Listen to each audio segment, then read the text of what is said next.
From Hollywood, it's time now for... Johnny Dollar. Hello. Hello, what's that? I can't quite hear you. This is Johnny Dollar. I'm phoning from a patrol phone, Forest Service, Summit Road. Okay, you're coming through now. Is that Lieutenant Mervyn? Right. I should have known it was you. What are you doing up there in the mountains? Is this a manhunt or a vacation? Relax, Lieutenant. Before you use some words, you'll have to eat. Meeting? Call in your APB. I found that stolen car the Nitzen gang was using. Where? Up here in the Santa Rita Mountains, about a mile from Primrose Camp, Pop Bardell's. Yeah, I know the place. They ran it off a cliff and started a rock slide to bury it. One of them's still in the car, dead, 2 bullet wounds. You must have hit him when they crashed your roadblock. That makes 2 dead. Leaves Chipper Nitzen and one other one still on the loose. All right, Mr. Dollar, I'll have 50 men combing that area within an hour and a half. You will not. What? There's something wrong at Bardell's place. You bring 50 state troopers in here, you may bust it wide open. Bust what wide open? That's what I'm trying to find out.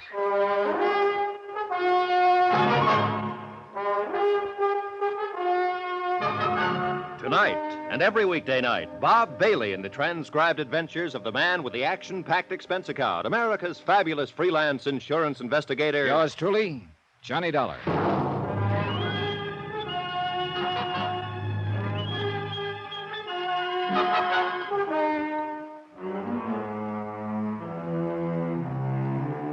From Special Investigator Johnny Dollar, location Santa Rita National Forest, Southern Arizona. To the Home Office, Mid-States Industrial Insurance Company, Hartford, Connecticut. Assignment, the Primrose matter. Expense account continued. It took a lot of arguing to get Lieutenant Mervyn of the State Highway Police to hold his men off for 24 hours, but he finally gave in. $100,000. That was the amount of the insured payroll the Nitzen gang had got away with in Kansas City, killing 2 guards in the process. Later, they shot their way through a roadblock in southern Arizona, left a state trooper and one of the gang dead in the road behind them, and then disappeared. I was certain the answer was at Primrose Camp.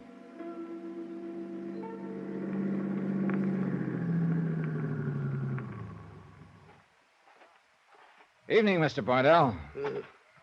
Something else you forgot? No, I told you I'd stop on the way back down. Got a vacancy yet on one of those cabins? They're all rented. Oh, that's too bad. I noticed they're dark, by the way, and there are still no cars parked in front of them. It don't signify. What do you suppose all your guests are? Lost back in the hills somewhere? Couldn't say. Now, if you... Maybe some of them went down to the highway for the night. I could turn the cabin back over to them if they happen to show up. When they're rented. Makes no difference if the folks ain't here to use them. Well, that's true, I suppose, technically, but when a traveler's badly in need of a place for the night and you've got cabins standing empty... I told you before, it's better you go on down to the highways. Plenty of motels within a few miles of the junction. Well, that's exactly my trouble, Mr. Bardell. I can't. Why not? Because it's almost dark now and I haven't got any lights. What? Yeah, this is a rented car. I should have tried the headlights before I took it out, but I didn't. Now when I need them, they won't work. See? It's probably just a fuse blowed. Oh, might be. Let me turn the flashlight up under the dash here. It won't take but a second to tell. That what it is? Nope. Fuses seem to be all right. Broken wire, maybe. Hard to say. Oh, think you might be able to fix it? No. It's a job for an electrician. I ain't got the equipment to trace it. Hey, is that your station wagon there at the side of the lunchroom? Why, yeah. Well, look, I'd be glad to pay you if you drive me down to where I can get No, some help. I can't. I can't leave here. Well, maybe your nephew could take me. Huh? The young fellow who was here this afternoon when I came by. No. He's not familiar with the road. Oh, he drove down and picked up the mail this morning, didn't he? How'd you know? Jake, down at the Barn Grill, happened to mention it. Just who are you, anyway? Oh, I guess I did forget to introduce myself this afternoon. My name's Johnny Dollar, Mr. Bardell. Not your name. I mean, what are you up here for? Looking around, prospecting a little, seeing the country. Your nephew did go down for the mail, didn't he? But that was in the daylight. Look, you said you had a sleeping bag with you. It ain't cold tonight. Why don't you Hey, just that's a take good it? idea. I can spread it out right there on the porch in front of your souvenir shop. No, I don't mean here. Down the road someplace. I don't quite understand your attitude, Mr. Bardell. I've always understood you Westerners were noted for your hospitality. Well, it's just that it makes the missus nervous to have strangers around outside. And how am I supposed to get down the road someplace? I don't know. On foot, maybe? In the dark? In strange country? Oh, when I tell Jake this, he won't believe it. No, Oh, what? no, don't say anything to Jake. He wouldn't understand.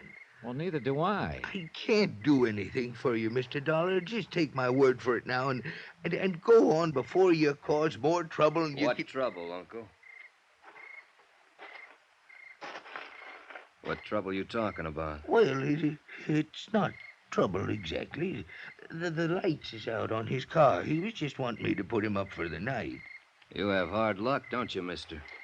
It kind of looks that way. I told him just like I did this afternoon, we ain't got no place for him. He'll have to find some We way. can take care of him, Uncle, as long as he's that anxious to stay. But you I said- said what? The cabins, they're all rented. And it's not likely the people in number 2 will be back. He can use that one for the night. But You now- better go see if it's in shape, Uncle. Go on. All right, I'll go look at it. I'm, much obliged to you for changing his mind. That's okay. We wouldn't want you to go away and tell bad stories about us, would we? Might cause trouble.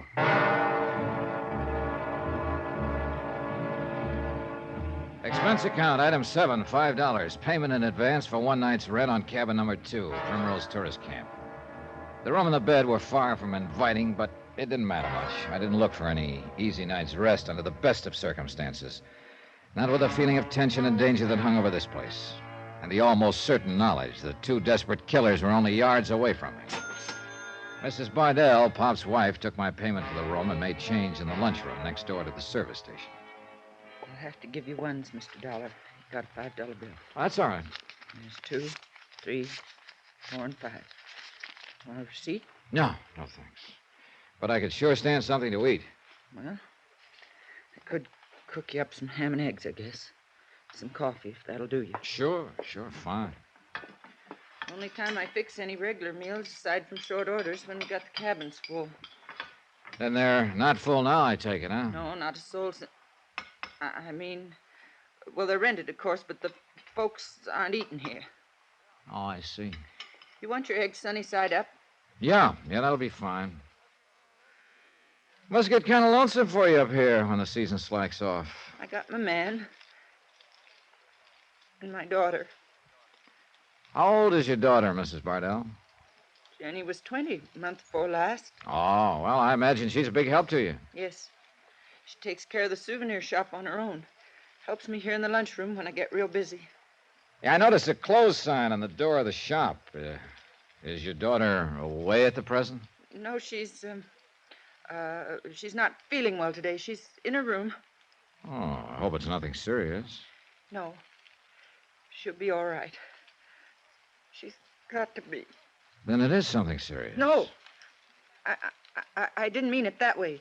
It's nothing. Forget it. Well, look, if there's anything I can do. No, nothing. Forget I said anything, Mr. Dollar. You're going to want toast. No, bread will be fine. And there you are. Hope that's going to be enough for you. Yeah, plenty. Cream in your coffee? Black, please. Yeah. This looks great. You're a good cook, Mrs. Bardell. Ham and eggs don't prove nothing. Anybody can fix that. Oh, you'd be surprised. You'll be leaving in the morning, I suppose.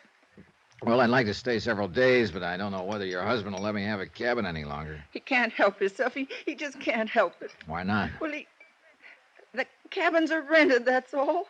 When I put my stuff in number 2, there was no sign of any other luggage. They took it all out. I was right there all the time, Mrs. Bardell. I mean earlier. Mr. Dollar, we're in terrible danger, all of us. You, too. What kind of danger? I can't tell you. Please, if I talk about it, I'll go all to pieces. You don't know what it's like. I might be able to help you if No. The only way you can help is to forget it, not ask any questions.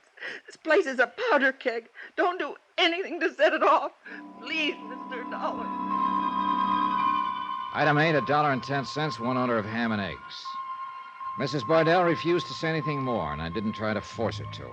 She was shaking, cold sweat on her forehead, scared half to death. I walked out onto the porch, sat down and lit a cigarette, watched the stars come out one by one, sharp and bright against the black mountain sky. The Bardells' living quarters were back at the souvenir shop, and there were no lights showing in them. If their daughter Jenny was in her room, ill, she was back there in the dark. After a while, I went to my cabin. As I fumbled around for a light switch, I suddenly realized somebody was standing in the doorway. Reckon you're going to have to use an oil lamp tonight, Mr. Dollar. Generator's got a drive belt busted, and I ain't been able to get out to fetch one. Oh, I don't mind, Mr. Barnell. The lamp's there on the table. I'll light it for you now, and you can blow it out when you go to bed. Sure. All right, fine.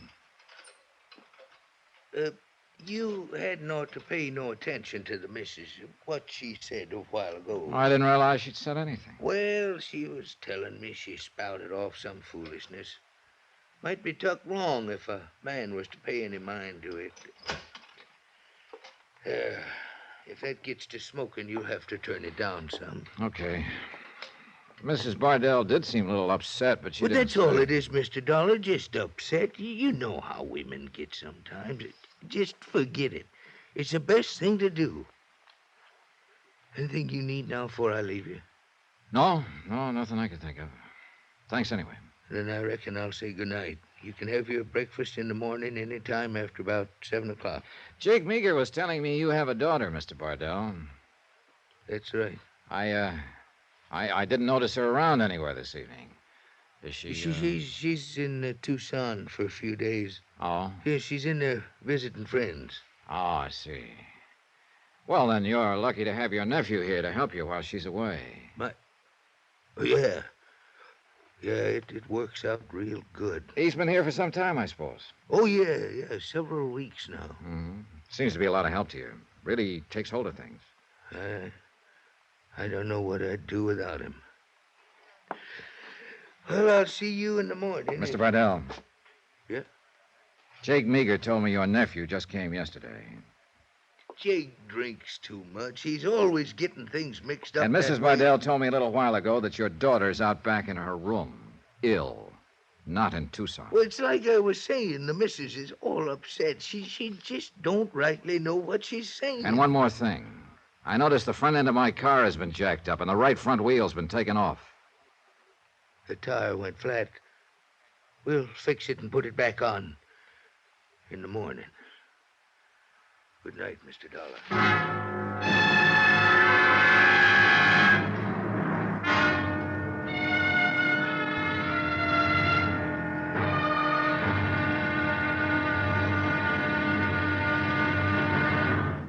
Now, here's our star to tell you about tomorrow's episode of this week's story. Tomorrow, a tightening noose, people held fast in the grip of fear.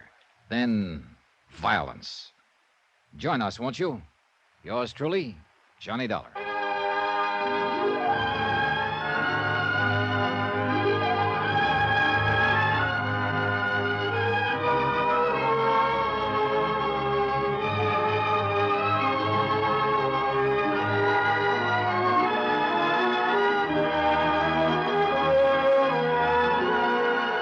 Yours truly, Johnny Dollar, starring Bob Bailey, is transcribed in Hollywood. Written by Les Crutchfield, it is produced and directed by Jack Johnstone. Be sure to join us tomorrow night, same time and station, for the next exciting episode of Yours truly, Johnny Dollar. Roy Rowan speaking.